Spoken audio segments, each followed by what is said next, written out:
ম্যাচের আগেই ফলাফল ফাঁস। বিপিএল 2025-এ দ্বিতীয় ম্যাচে জিতবে কোন দল? রংপুর রাইডার্স নাকি ঢাকা ক্যাপিটালস? ভবিষ্যৎবাণী করল জ্যোতি শেঠিয়া। আজ 30শে ডিসেম্বর পদ্মা উঠবে বিপিএল এর 11তম আসরের। শেরে বাংলা জাতীয় ক্রিকেট স্টেডিয়ামে মুখোমুখি হবে বর্তমান চ্যাম্পিয়ন ফরচুন বরিশাল ও দুর্বার রাজশাহী, এবং দিনে দ্বিতীয় ম্যাচে মুখোমুখি হবে আসরের সেরা দুই দল রংপুর রাইডার্স ও ঢাকা ক্যাপিটালস।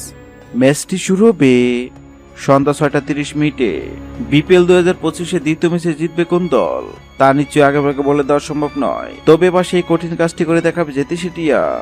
বিপিএল এর 11তম আসর নিয়ে ভক্তদের মধ্যে উচ্ছ্বাস তুঙ্গে। 7 দলের এই জমজমাট লড়াই ঘিরে স্টেডিয়াম আর টেলিভিশনের পথে থাকবে উত্তেজনার আমেজ। উদ্বোধনের দিন থেকে শুরু হবে প্রতিযোগিতার উষ্ণতা।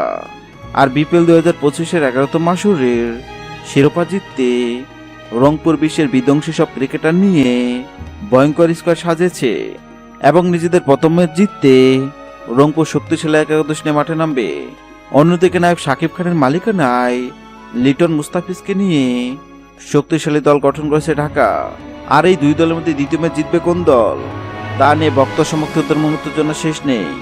আর এবার এই দুই দলের মধ্যে দ্বিতীয় ম্যাচ জিতবে কোন দল সেটি নিয়ে ভবিষ্যৎবাণী করল জ্যোতি শেঠিয়া। জ্যোতি শেঠিয়ার সামনে ঢাকা ও রংপুরের পতাকা রাখা হয়, আর জ্যোতি শেঠিয়া রংপুরের পতাকা তুলে এবং এটাও জানিয়ে দেয় বিপিএল 2025-এর দ্বিতীয় ম্যাচ জিতবে রংপুর।